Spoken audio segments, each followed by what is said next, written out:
Amigas y amigos, muy buenas tardes tengan ustedes. Los saluda con el afecto de siempre José Manuel Villalpando aquí en una emisión más de este su programa, La historia que quiero vivir, que está disponible, como ustedes bien lo saben y mucho lo agradezco, todos los sábados a partir de las 5 de la tarde en el canal de YouTube de José Manuel Villalpando, valga la redundancia. Los sábados a las 5 de la tarde se sube, está disponible el programa que corresponde a cada semana, lo cual no obsta para que en el momento en que ustedes lo deseen, cuando quieran, cuando puedan, cuando gusten, en cualquier tiempo pueden ustedes revisar este canal de YouTube, donde encontrarán literalmente ya casi 5 centenares de emisiones anteriores disponibles en cualquier momento y en cualquier lugar. Les agradezco infinitamente su presencia, su valiosa compañía, el que estemos juntos para recordar el pasado, reiterando, como siempre lo hago, que este programa no tiene ningún fin económico, ni utilitario, ni está monetizado, sino que es simple y sencillamente por la pasión compartida entre ustedes y yo de platicar de historia. Naturalmente, eso sí, les reitero que están a su disposición las vías electrónicas que permiten comunicarnos, bien sea a mi correo villalpandohistoriador@gmail.com, a mi página de Facebook Villalpando la Historia o en los comentarios que permite este mismo canal de YouTube. Ya, sin más que decir, amigas y amigos, si les parece bien, vamos a dar inicio al programa de hoy. Porque, tal y como lo anunciamos y lo prometimos, vamos a dedicar esta emisión a hablar un poco acerca de los cónclaves, o más específicamente, acerca de las diversas maneras, procedimientos que a lo largo de la historia se han dado para elegir al sumo pontífice de la Iglesia Católica. Quiero aclarar que estoy grabando este programa precisamente y a propósito, antes de que inicie el cónclave, cuya fecha está anunciada para el día miércoles 7 de mayo de este año de 2025, y lo hago, repito, a propósito, para que pues no podamos ni siquiera hablar de quién es el nuevo papa, el que ha sido elegido por sus colegas cardenales, y simple y sencillamente tampoco hacer ningún tipo de futurismo, porque no es la misión de este programa, ni mucho menos en esta materia que es tan difícil, tan extraña. Inclusive hay hasta un refrán popular de que quien entra al cónclave sintiéndose papa sale simplemente como cardenal, porque siempre los augurios fracasan en virtud de que los cardenales guardan sigilosamente el secreto. No se sabe lo que sucede dentro de la Capilla Sixtina, que es el sitio en el cual se realiza esta reunión, este cónclave entre los cardenales electores, y pues naturalmente todos ellos afirmarán posteriormente que la elección la hacen inspirados por el Espíritu Santo. Sabemos que la historia dice otra cosa. No es por lo tanto tampoco fin de este programa, ni mi objetivo, hacer una crítica respecto de las personas, de las maneras como eligen, de quienes han resultado electos, sino simple y sencillamente apartándome de las cuestiones de fe, de religión, de las creencias católicas, hacer solamente una especie de recapitulación histórica de las diversas maneras, formas en que a lo largo de la historia de casi 2000 años, ya casi 2000 años, han sido elegidos los papas, los romanos pontífices. Una historia, repito, de casi 2 milenios, porque es una de las instituciones, eso sí, más antiguas de la historia de la humanidad. El pontificado, el sumo pontífice, el romano pontífice, el líder espiritual y temporal en algunas ocasiones, durante muchos siglos, de cientos de miles de millones de católicos en todo el mundo. Así que, hecha esta advertencia previa, en la cual, repito, no pienso meterme en temas religiosos ni teológicos ni morales, sino simple y sencillamente hacer un recuento histórico de cómo han sido estas elecciones, porque además el tema contemporáneo, lo que está sucediendo hoy en día en Roma, es ampliamente tratado y comentado por los diversos medios de comunicación, tanto televisivos, radiofónicos y hasta de internet. Todo el mundo está haciendo descripciones, narraciones de lo que está sucediendo allá en la Ciudad del Vaticano, de cuántos cardenales son los que van a ser electores, de quiénes son los posibles candidatos a triunfar, de por qué se visten de tal manera, por qué se realiza todo esto bajo un secreto absoluto, en fin, todas esas cuestiones se los dejo a los medios de comunicación que lo están haciendo bastante bien y nos mantienen totalmente informados. Eso sí, la historia es otra cosa, es algo distinto, que es lo que vamos a platicar en unos momentitos más. Simplemente quisiera yo, eso sí, recomendarles algunas lecturas para entender lo que está sucediendo allá en Roma, en la Ciudad del Vaticano. Debo comenzar con el libro que me parece más completo, mejor para entender el suceso de la muerte de un santo padre, el cónclave y la elección de un nuevo pontífice. Es este libro del padre Apeles. El padre Apeles. El libro se llama El Papa ha muerto. ¡Viva el Papa! Un libro apasionante, dice la portada, sobre los entresijos del Vaticano, el recinto más exclusivo del mundo, publicado por Plaza Janés hace ya bastante tiempo. Es un libro en realidad no muy antiguo, pero que pues se quedó hasta el pontificado de Juan Pablo II.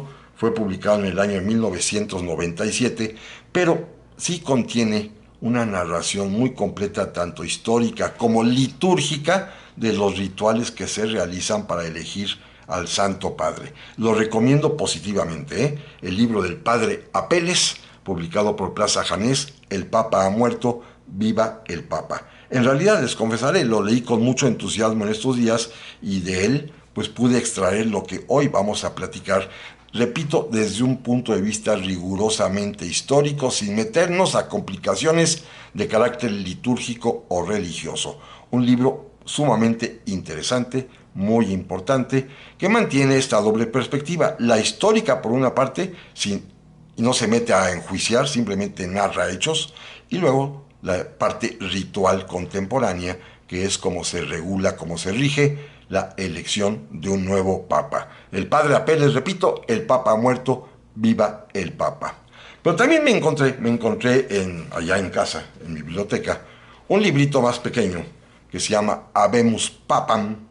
Habemus Papam, que es la frase típica que todos sabemos, dirá en el balcón el cardenal decano una vez que se haya verificado la elección, que ya tengan un ganador, que lo hayan vestido ya de blanco con su sotana blanca y que salga al balcón en la Basílica de San Pedro. Antes lo anuncia el cardenal decano. Habemus Papam, este libro de Gustavo Méndez Tapia, de Editorial Trillas. Este es un poco más reciente, es del año, déjenme decirles aquí el año rápidamente, aquí lo reviso, es del año de 2001, por este periodista Gustavo Méndez Tapia, que en realidad es un libro bastante sencillo, bastante breve, de pocas páginas, pero que en mucho, como él mismo lo confiesa, resume lo que aprendió de las lecturas del padre Apeles, el libro anterior que hemos comentado. Así que este libro vale la pena por su sencillez. Si usted tiene prisa por saber algo más profundo acerca de los cónclaves, este libro es recomendable. Sin embargo, insisto,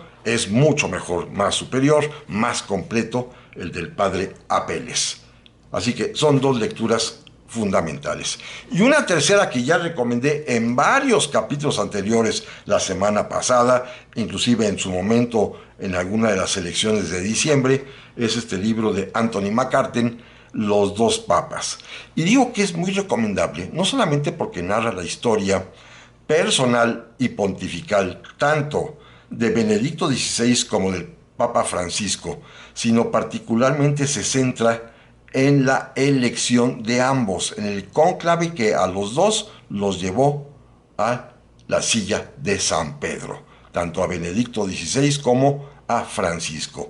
¿Por qué? Porque gracias a que algún cardenal, allá en 2005, después de la muerte de Juan Pablo II, perdón, se le salió decir cómo estuvieron las votaciones, el mundo se pudo enterar que ya desde entonces había un cardenal argentino, Jorge Mario Bergoglio, que ya había figurado y que quedó como segundo lugar en las votaciones, lo cual le permite a Anthony McCarten escribir este libro, que como ya expliqué también se va a traducir en una miniserie, en una película, Los dos papas, en Netflix, este canal, esta plataforma. Así que es un libro que vale mucho la pena porque además explica nuevamente con detalle lo que es el cónclave y en el caso específico de los dos papas, de Benedicto y de Francisco, cómo fueron los entresijos, lo que sucedió fuera de la visión de los demás, porque recuerden que se grita extra omnes, todos fuera,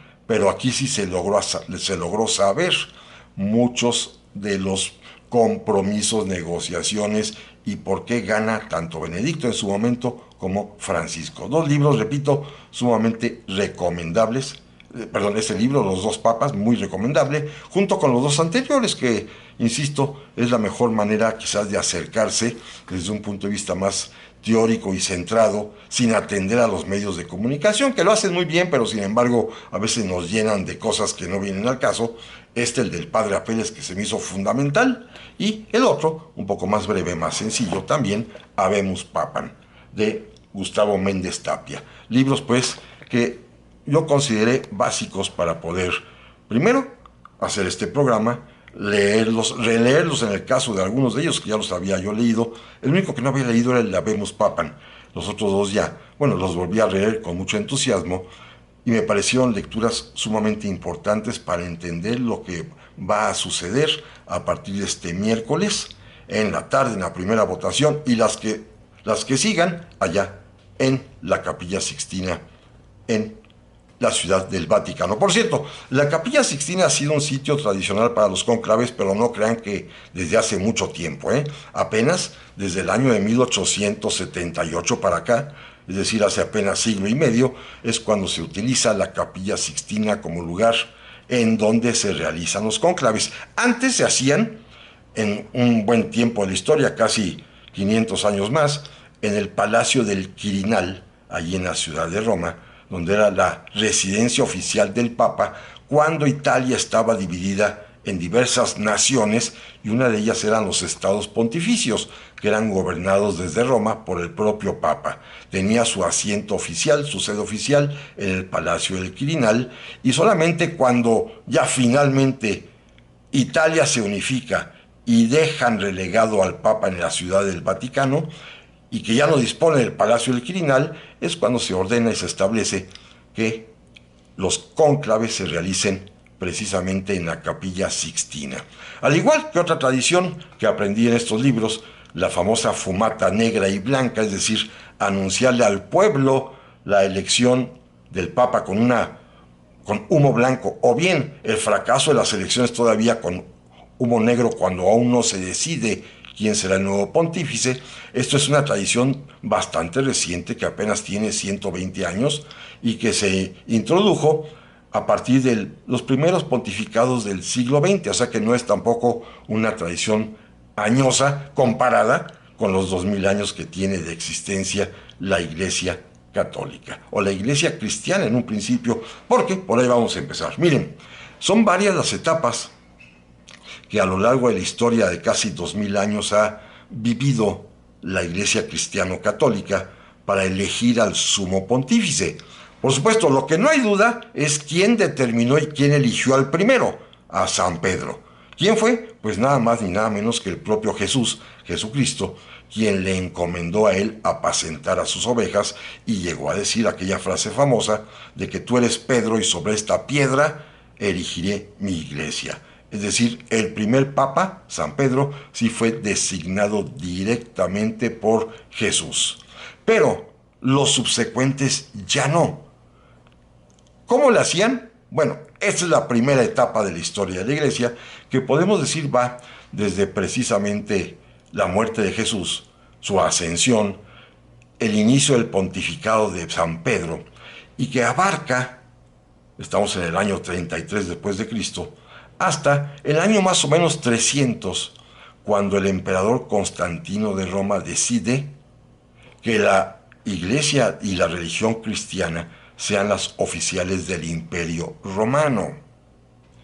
Esta es la época de las persecuciones, la época de las catacumbas, la época cuando gobierna Roma, por ejemplo, Nerón, o Galba, o Vespasiano, o Calígula, todos ellos caracterizados precisamente por su odio a los cristianos, a los que perseguían, a los que obligaban a esconderse y a los que una vez capturados los martirizaban, en ocasiones crucificándolos como al propio San Pedro, en ocasiones llevándolos al circo romano para que fueran víctimas de los leones, en fin, con todo tipo de tormentos y tragedias, la época pues de la persecución, hasta que llegue el emperador Constantino y se convierta al cristianismo gracias a que en una batalla venció, precisamente gracias al emblema de la cruz que él contaba se le apareció y le dijo, con este signo vencerás. Bueno, Constantino ya da el paso definitivo y con el concilio de Nicea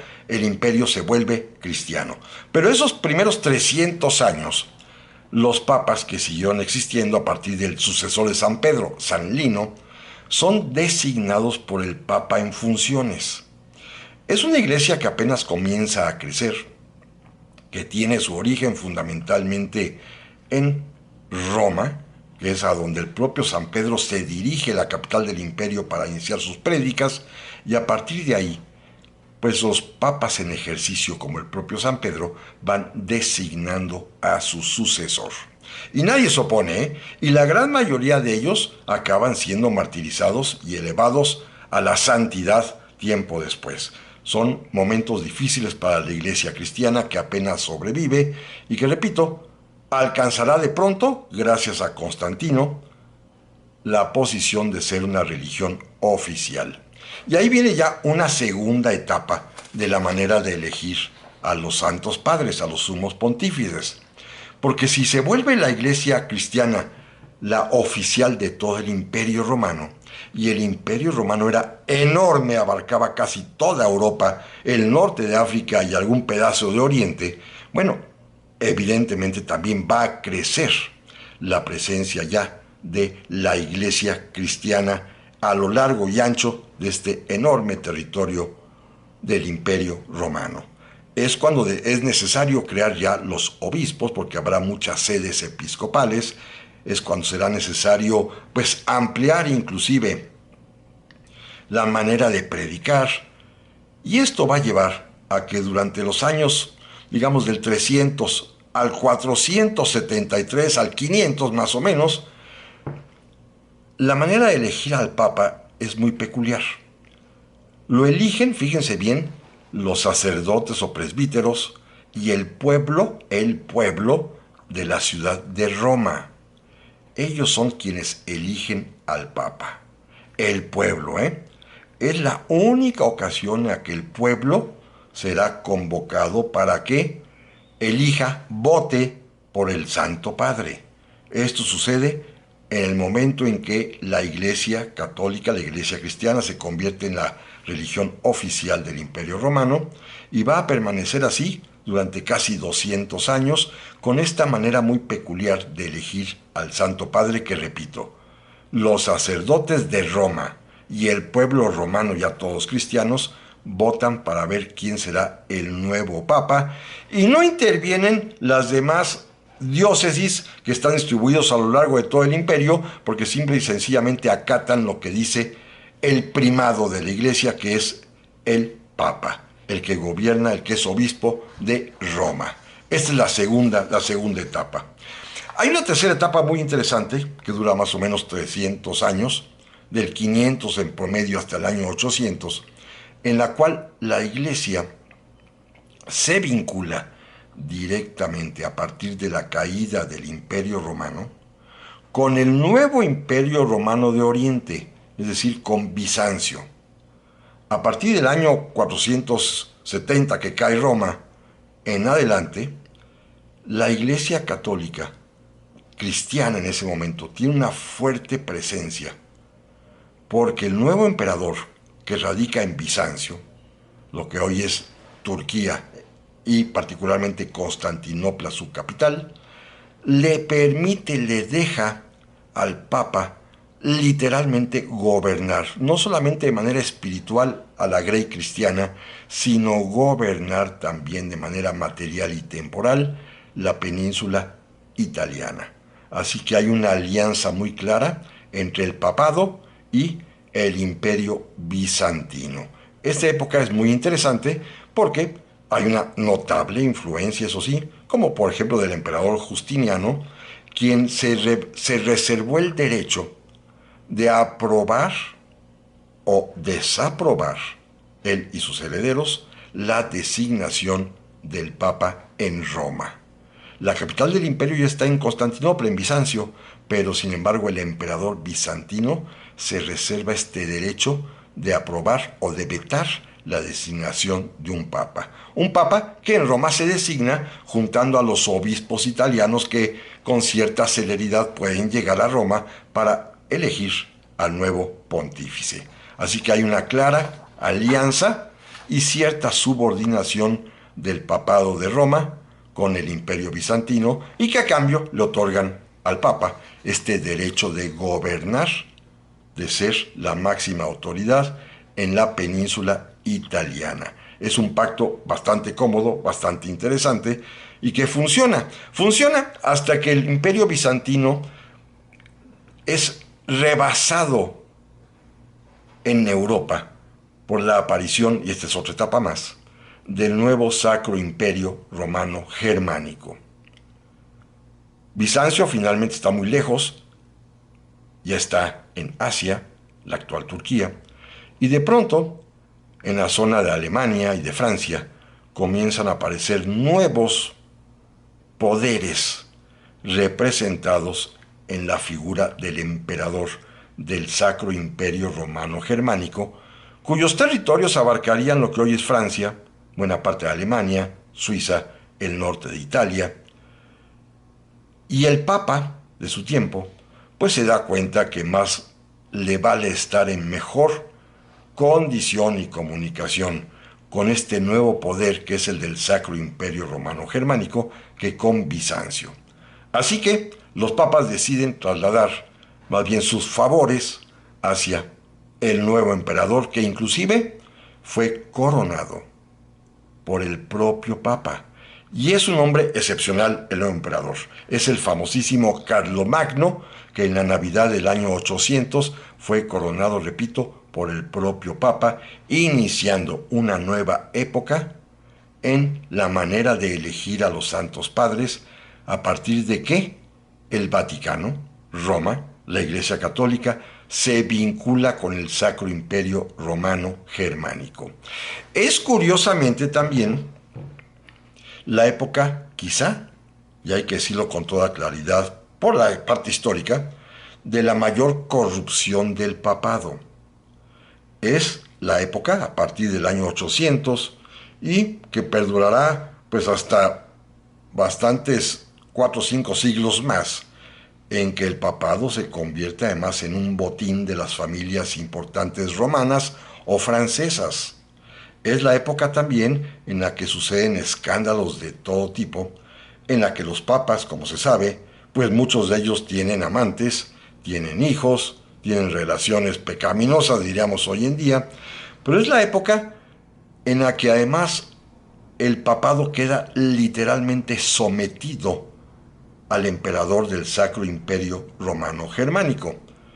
Miren, en este tiempo, por ejemplo, por ahí del año 900, hay una mujer que se llama Marosia, que está casada con un comerciante rico italiano, pero que se convierte en amante del Papa Sergio I. Y, a su vez, pues tienen un hijo adulterino, que después la propia Marosia se va a encargar de elevarlo, gracias a sus intrigas y a su manera de seducir hombres, a que sea papa. Entonces su hijo va a ser papa, ella era amante de un papa, su hijo va a ser papa, y sus familiares también se van a beneficiar porque va a lograr colocar también a otro sobrino como papa. Todo esto pasa ahí en el siglo VIII, siglo IX, hace mucho tiempo, pero da una idea de cómo era más o menos el ambiente, un tanto cuanto frívolo y bastante ligero y corrupto de Roma, la sede del Santo Padre.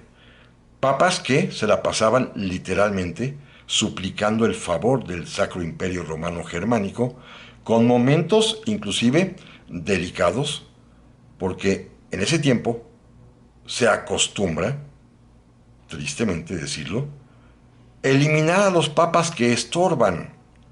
Y son decenas de historias de papas que gobiernan únicamente unos cuantos meses, un año, año y medio, y mueren de pronto de manera repentina y sospechosa. Es decir, Roma está literalmente sujeta a los caprichos políticos de su momento en esta época terrible que inicia, insisto, a partir del año 800.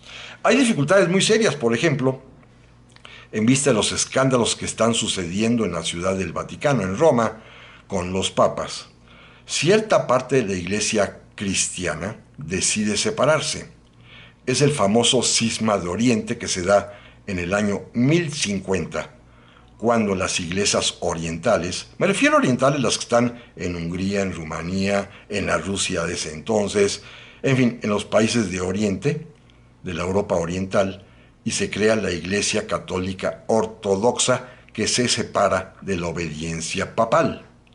Es también la época, hacia el final de este tiempo, cuando en el año de 1521 también se separa de la Iglesia Católica Martín Lutero y todos sus seguidores, dando pie a las iglesias reformadas o iglesias presbiterianas o evangélicas o como ustedes quieran llamarle. Recordemos, porque Martín Lutero denuncia a la Iglesia Católica, a la Iglesia Cristiana y particularmente al Papa, de corrupción, lo que hoy llamaríamos corrupción, de la famosa venta de las indulgencias. Así que son dos momentos de crisis tremendos de la Iglesia cristiana que finalmente quedará a partir de 1521 únicamente como Iglesia católica, porque el cristianismo se dividió en tres ramas. Gracias, repito, a los problemas internos de la máxima autoridad de la Iglesia cristiana, que era el Papa. Era tal la corrupción, tal el desorden, tal las crisis que vivía la Iglesia, que se dividió en tres. El cristianismo se dividió en tres. Los tres con los mismos principios de seguir a Cristo, los tres con distintos principios rectores de su vida ordinaria litúrgica, los tres con la misma fe, pero tres maneras distintas de vivirla. La Iglesia Católica tradicional, que mantiene al Papa a la cabeza, las iglesias ortodoxas, que tienen sus patriarcas especiales, y las iglesias protestantes, con su manera particular también de ver la liturgia, pero todas seguidoras del mismo evangelio. Todo esto sucede gracias, repito, a la propia corrupción intrínseca del papado. Hay momentos además también sumamente delicados políticamente, cuando inclusive hay en el siglo XII etapas, décadas completas, en las que existen primero el secuestro de los papas, que el emperador se los lleva, los saca de Roma a una ciudad francesa llamada Aviñón, y hay momentos también tremendos en los que hay tres papas al mismo tiempo que se excomulgan unos a otros sin saber cuál es el bueno. Este es un momento también sumamente delicado, llamado el cisma de Occidente, cuando hay al mismo tiempo tres papas. Pero no se vayan, amigas y amigos, que vamos a continuar con este interesante tema en un momentito más. Ya estamos aquí, amigas y amigos, para la segunda parte de este programa especial, en el que estamos platicando de una manera muy rápida, muy somera, cómo han sido las diversas maneras de elegir a los papas, los compromisos que se han tenido a lo largo de la historia, las dificultades para poder, crear una institución sólida. Bueno, lo es sólida, pero sin embargo con muchísimas manchas históricas que afortunadamente ya tenemos varios siglos han sido resueltas. Pero en un principio fue sumamente difícil, sobre todo en esta época, a partir de que la Iglesia se vincula con el Sacro Imperio Romano Germánico, a partir del año 800, como ya lo comentábamos, y más o menos por ahí, hasta este cisma de Occidente que ocurre en el 1350, cuando hay literalmente tres papas, uno en Roma, otro en Aviñón, y otro más que se fue a refugiar a el reino de Aragón, el famoso Papa Luna, un cardenal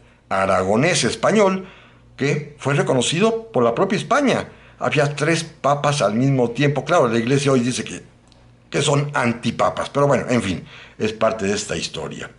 Luego de 1350, digamos al 1600, hay una etapa más en la que el papado, que enfrentó estas crisis terribles del cisma de Oriente cuando se crea la Iglesia Ortodoxa y el cisma de las iglesias protestantes con Martín Lutero al frente, pues como que no aprendió la lección y el Papa fue literalmente electo a partir de sobornos.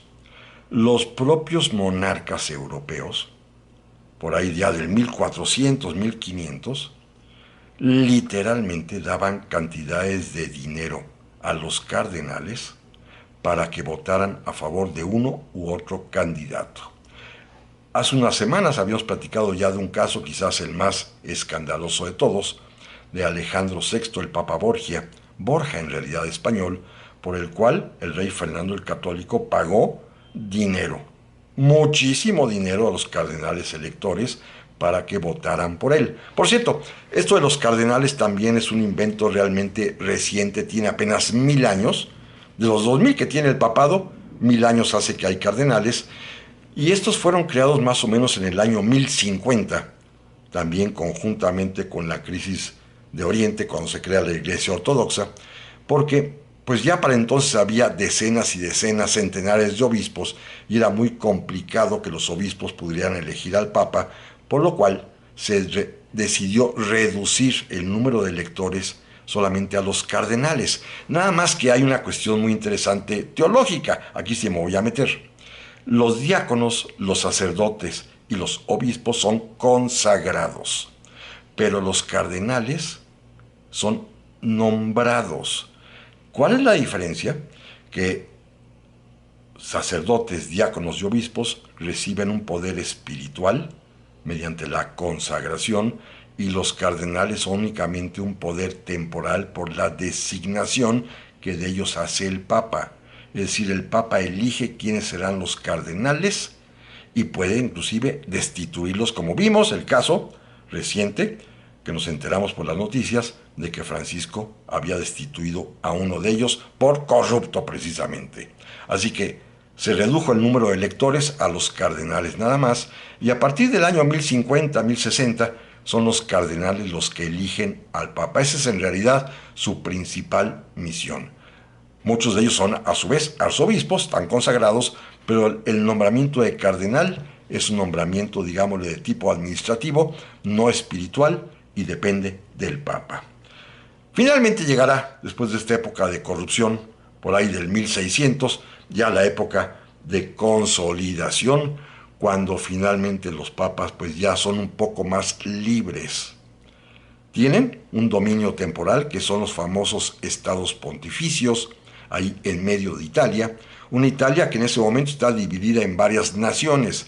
Está el reino lombardo-véneto, cuya capital es Venecia, y Milán, que pertenece a Austria. Está el reino de Cerdeña y Piamonte, que es una nación independiente. Están los estados pontificios, cuya capital es Roma y cuya autoridad es el Papa. Y hacia el sur está el reino de Nápoles y las 2 Sicilias, que inclusive perteneció en algún momento a la familia Borbón española. Son países diferentes, naciones diferentes, y más o menos con esta franja territorial que tiene a la mitad de Italia los estados pontificios, los papas logran cierta independencia, porque a veces los atacan.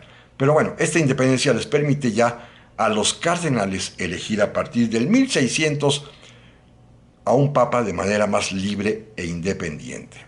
Claro está que ya no están sujetos a ningún emperador, ni al de Bizancio como en los primeros tiempos, ni al Sacro Imperio Romano Germánico, pero ahora los grandes monarcas como el rey de España, como el rey de Francia, como el emperador de Austria, que son los 3 grandes países católicos ya en este tiempo, se reservan el derecho de veto del Papa.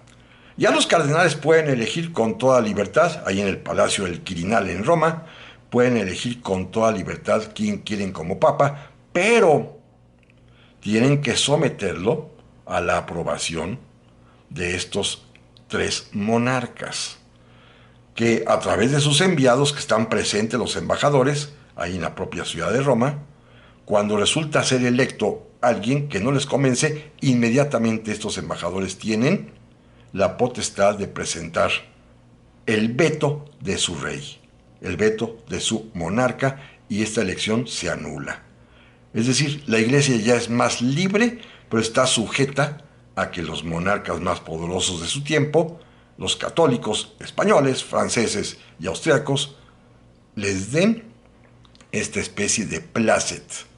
Si los vetan, no son papas. Y sucedió, hasta el año de 1870 todavía, estos monarcas tenían este derecho de intervenir vetando la decisión de la iglesia. Sin embargo, ya se consolidó y empezó pues la función más o menos contemporánea, que se va a romper de alguna manera cuando ciertos monarcas pues sí hagan efectiva la presión sobre el Vaticano. Y el más común que hemos comentado ya inclusive hace unos días, hace unas semanas, pues fue el caso de Napoleón Bonaparte, que invadió Roma y se llevó preso al Santo Padre a París para obligarlo a que lo coronara, como en los tiempos de Carlomagno. Más o menos Napoleón quería repetir la misma hazaña de Carlomagno, exactamente 1000 años antes, pero pues era parte de estos problemas de la iglesia, que tenía que estar a merced de los grandes imperios. Pero déjenme pasar mejor más bien ya a la época más contemporánea, que es lo que nos interesa, y es precisamente a partir del Papa Pío IX, del cual ya hablé hace 2 semanas también, pero que es un personaje sumamente importante, porque a él es al que le toca la gran revuelta italiana, que va a conducir a la unificación de este nuevo país, del Reino de Italia, y va a perder el poder temporal sobre los estados pontificios y va a quedar reducido territorialmente hablando a la ciudad del Vaticano. Este es un papa sumamente importante que va a gobernar varios años, desde 1848 hasta el año 1878 más o menos, y es un papa que, repito, por una parte, como lo habíamos ya platicado, al principio es un hombre liberal, pero después de los ataques de Garibaldi, de Cavour, del rey Víctor Manuel, pues finalmente cambia de parecer y se convierte en el enemigo radical de toda idea moderna. Pero no solamente eso, al perder todos sus dominios y al quedar reducido al Estado Vaticano, para aumentar su prestigio y su poderío, ordenó la realización del Concilio Vaticano I, donde se reunieron obispos y cardenales de todo el mundo, y en donde obtuvo el decreto confirmatorio de que el Papa es infalible, de que el Papa lo que dice es la verdad revelada. Esto es una decisión trascendental del Santo Padre del Santo Padre Pío IX, y que se va a mantener en realidad vigente hasta hace relativamente poco tiempo, en el Concilio Vaticano II, cuando esta verdad revelada ya pasa a ser del Papa al Papa, junto con el Sínodo de Obispos Mundial. Así que bueno, es una decisión sumamente importante, porque el Papa es infalible, no se equivoca nunca. Viene la época contemporánea ya, la del siglo XX, con momentos interesantísimos, que muchos ya los vivimos nosotros.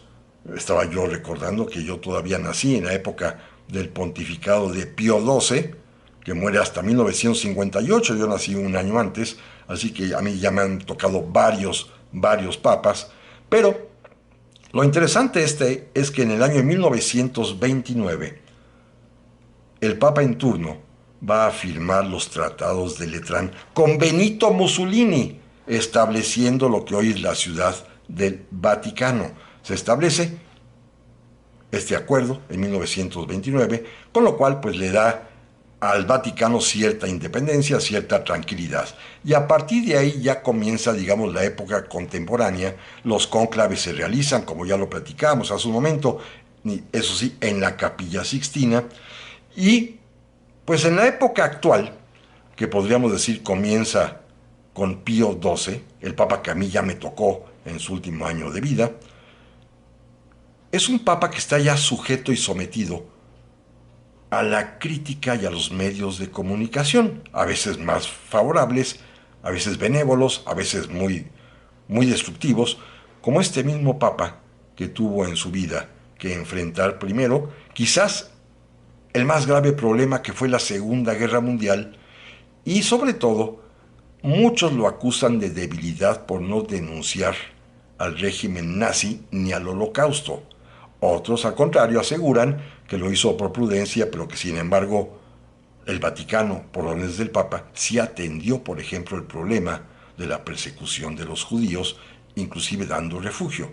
El caso está que es el primer Papa que es objeto de escrutinio público, el Papa Pío XII, y además también con cierta preocupación por muchas esferas católicas, por la presencia cercana de una religiosa, de una monja sor pascualina, que lo acompañó toda su vida, y muchas personas imaginan cosas que no sabemos si son ciertas o no en esta peculiar relación de amistad, de servicio o de simplemente disciplina religiosa. No lo sabemos. Pero es el primer papa, pues, sometido al escrutinio público, repito, por su actuación, para algunos titubeante, para otros firme, durante la Segunda Guerra Mundial. Y ya la época contemporánea en realidad comenzará con el Papa Juan XXIII, que además fue electo de manera sorpresiva, porque quizás, como acontece muchas veces en la Iglesia, los papas son electos por un mero compromiso, con hombres enfermos y mayores a veces, pensando que van a durar poco. Hay excepciones. Juan Pablo II fue precisamente electo en buena medida por su juventud. Tenía 58 años de edad cuando se convirtió en Papa Juan Pablo II. Pero luego hay otros papas como Benedicto XVI que ya fueron electos simplemente como para transitar de una época a otra, sabiendo que quizás tendrían pocos años de vida, aunque vivió más después de haber abdicado. Y pues la historia del papado resulta ser, fíjense, si se ponen a hacer cuentas, vamos a elegir al Papa 267 en casi 2000 años, quiere decir que en promedio los papas viven 7 años y medio en promedio. Sin embargo, hay papas que han durado mucho más. Decía yo, por ejemplo, el caso de Pío IX, que duró casi 30 años, Juan Pablo II, que duró casi 28 años.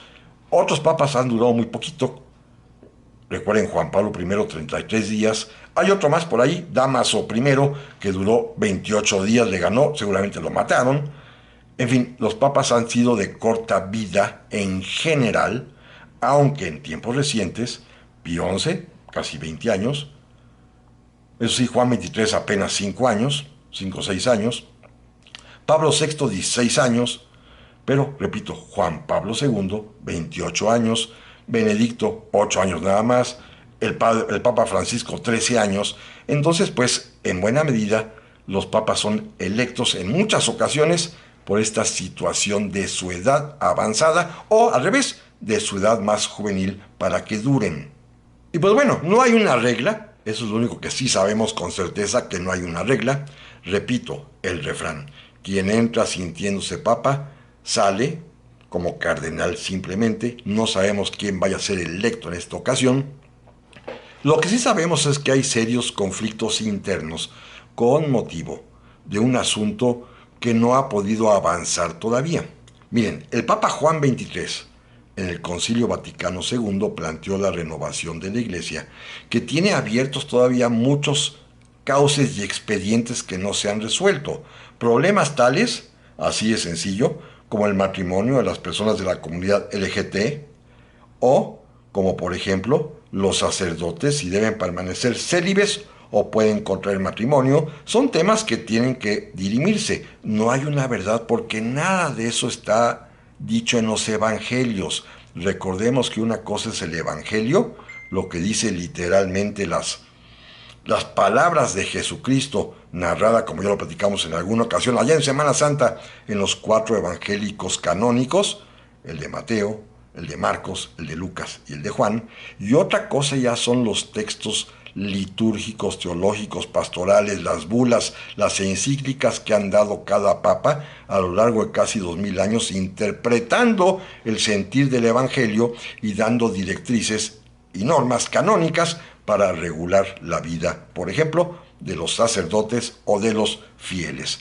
Estos temas los empezó a abrir Juan XXIII, continuó avanzando en ellas en cierta medida el Papa Pablo VI, aunque en otros temas no, por ejemplo, la cuestión de la anticoncepción en su encíclica Humanum Vitae, que la detuvo. Otros temas fueron literalmente pues sepultados, guardados y no se avanzó más durante el papado de Juan Pablo II, igualmente con Benedicto XVI, que tuvo que enfrentar los famosos escándalos por pederastía en todo el mundo, inclusive en nuestro país. Y otro asunto fue las aperturas que inició pero no culminó el Papa Francisco, por ejemplo, cuando dijo que él no era quien para juzgar a las personas que son homosexuales, en lo cual tiene toda la razón. Esto pues son problemas contemporáneos. Además, el asunto de la teología y la liberación, la actitud de la iglesia hacia los pobres o hacia el capitalismo por el sentido contrario, en fin, son temas contemporáneos que el nuevo Papa tendrá que afrontar si quiere avanzar en la línea de la modernidad o tendrá que defender si quiere permanecer en la línea tradicional que marcaron Juan Pablo II y Benedicto XVI. Así que no sabemos qué vaya a suceder en realidad. Pero bueno, la verdad es que en estos días, como ha sido tradición en los últimos cónclaves, en la cuarta o quinta votación se resuelve quién es el nuevo Papa. La primera es el miércoles en la tarde, que normalmente no pasa nada, pero a partir del día siguiente, jueves, con 2 votaciones en la mañana y 2 en la tarde, y si acaso hasta el viernes, igualmente con 2 y 2, probablemente para este fin de semana ya sepamos quién es el nuevo pontífice. Déjenme hacer mejor un breviario de recomendaciones de lectura, como siempre lo hago. Miren, hay un autor que es quizás uno, como yo los llamo, de los autores de mi vida, que me ha apasionado desde siempre, y él ya falleció. Nació en 1916, murió en 1999. Era un novelista australiano de nombre Morris West. Morris West, que hizo una serie de novelas, muchas en su vida, pero 4 dedicadas a las cuestiones y problemas del papado, de lo que sucede en el Vaticano, de las intrigas, de las personalidades de los papas, pero lo hizo de una manera muy peculiar. Debo aclararles que Morris West, australiano, era católico y que en su juventud además también fue, pues, una especie de aspirante a ser hermano lasallista y maestro. Ya después le dejará pues la orden de los lasallistas porque se casó, pero nunca perdió el interés por la religión católica ni por su manera de ser gobernada. Y escribió una serie de 4 novelas, con bastante tiempo entre una y otra, que no son consecutivas, pero sin embargo, al final de cuentas resultaron serlo, fabulosas porque Morris West tuvo un tino muy peculiar. Mucho antes de que fuera electo Juan Pablo II, de origen polaco, Morris West anticipó la llegada de un papa de los países eslavos, que él llamó Kirill. Mucho antes de que Benedicto XVI abdicara, Morris West anticipó la abdicación de un papa. Mucho antes de que Francisco fuera inclusive obispo, Morris West anticipó la llegada de un papa argentino. Todo esto aconteció antes de 1999, de la muerte de Morris West, en 4 novelas fabulosas que les quiero literalmente recomendar. Miren, la primera de ellas, de Morris West, inclusive de esta película que interpretó en su momento Anthony Quinn, por ahí se encuentra inclusive en YouTube, se llama Las sandalias del pescador. Es una historia interesantísima, muy impactante, que Morris West, en Las sandalias del pescador, publicó, fíjense, desde hace muchísimo tiempo, anticipando, como decía yo hace un momento, la llegada de un papa proveniente de los países orientales europeos. Morris West escribió esta novela allá en el lejano año de 1975. Se publicó por primera vez en español, pero la versión original, cuando él crea e imagina que va a llegar un papa de los países de Oriente Europeo es en 1963. Claro, en 75 pues ya aparece en español y a los pocos años, a los 3, en 78 llegará Juan Pablo II, el Papa polaco. Aquí se trata de un Papa simplemente de un país, Eslovaquia, pero es finalmente un país que estaba sujeto al orden comunista. Este Papa había sufrido inclusive vejaciones, prisiones y encierros, y Maurice West lo lleva a ser el sumo pontífice de la Iglesia Católica, repito, en esta novela interesantísima, Las sandalias del pescador. Luego, más adelante, va a publicar un libro que a mí, en lo personal, me apasiona. Es de los que yo leo cada año con toda regularidad, porque es un libro para mí muy, muy, muy íntimamente importante. Se llama Los bufones de Dios, de Maurice West. Plantea las razones por las cuales abdica un papa. Un papa que él inventó, el Papa Gregorio XVIII, un papa aquí aparece como de origen francés, la publicó en 1981, pero aquí narra el por qué ciertas razones importantes, que no les voy a anticipar, obligan a un papa a abdicar. Como sucedió con el Papa Benedicto, un papa que abdica. Eso no se había visto en la Iglesia Católica desde 1000 años atrás. Y un papa abdicó en la profecía literal de Maurice West. Es otra vez una historia de papas. Todo esto incluye, por supuesto, los cónclaves, las negociaciones, y en esta novela pues se narra hasta la participación de los periodistas y los eruditos que están metidísimos en los asuntos papales. Maurice West, las sandalias del pescador, y también Los bufones de Dios. Repito, para mí este libro es de los mejores que he leído en mi vida, un libro que además a mí me ha marcado profundamente. Si lo leen me van a entender por qué, porque habla finalmente de un profesor. El personaje central es un profesor que tiene cierta relación con los papas y entonces le toca meterse de lleno en el problema de por qué abdicó un santo padre. Los bufones de Dios. Luego publicaría un libro que también de alguna manera anticipó, por ejemplo, los sufrimientos tanto del Papa Juan Pablo II en su enfermedad, como del propio Papa Francisco, lo último que acabamos de ver de su vida, que supimos que estuvo casi un mes hospitalizado. Bueno, esto de alguna manera también lo profetiza Maurice West en un libro que se llama Lázaro, que es la historia de un papa, Lázaro. Bueno, Lázaro es el nombre de la novela, que sobrevive a una delicadísima operación del corazón, que son siempre muy, muy serias y muy graves, y como un papa que ha sufrido este profundo trauma médico de que le intervengan el corazón para salvarle la vida, pues emprende a partir de que resucita como Lázaro una nueva visión de la iglesia.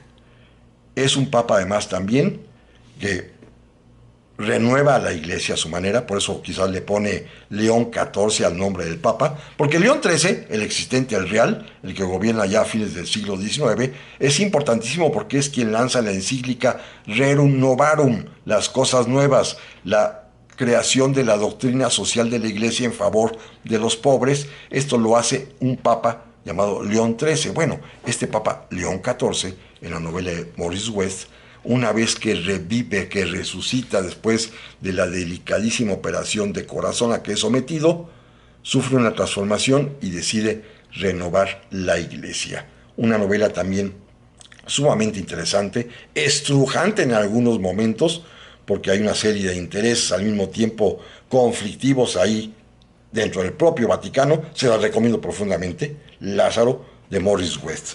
Y por último, antes de morir, un par de años antes de morir, todavía Maurice West publicó otra novela, también de tema papal, que se llama Eminencia.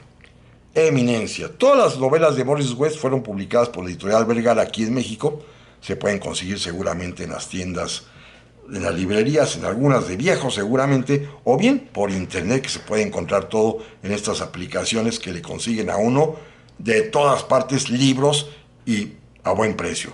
Así que Maurice West, Eminencia. Aquí el dilema Fíjense qué interesante, es la muerte del Papa León, del, del Papa León XIV que acabamos de comentar, y cómo el cónclave finalmente se decide por un cardenal argentino, a pesar de que este cardenal argentino tiene una serie de pues vivencias personales con motivo de la dictadura militar en su natal Argentina. Bueno, tal cual como si fue la vida de Jorge Bergoglio, que también tuvo que ver y sufrió a la dictadura militar argentina, pues Morris West desde el año, de fines todavía del siglo pasado, desde el año 1998, ya anticipó la posibilidad de un papa de origen argentino. Así que es un libro sumamente interesante. En realidad, los cuatro son una serie que se va complementando, los cuatro de Morris West, que anticipó el futuro allá hacia fines, la segunda parte del siglo XX, hacia fines del siglo XX, anticipó el futuro del Papa. Yo estoy releyéndolo por si hay alguna pista, alguna clave de qué es lo que puede venir, y en el libro Lázaro me estoy encontrando algunas cosas interesantísimas que a lo mejor hacen que Morris West también le vuelva a atinar, porque ahí presenta varios candidatos posibles, al igual que en Eminencia, de personas que pudieran, no con nombres, pero sí con actitudes y conductas que pudieran ser reveladoras de lo que pudiera venir. Amigas y amigos, muchísimas gracias por su atención y primero Dios, aquí nos vemos la próxima semana. Pásenla muy, pero muy bien.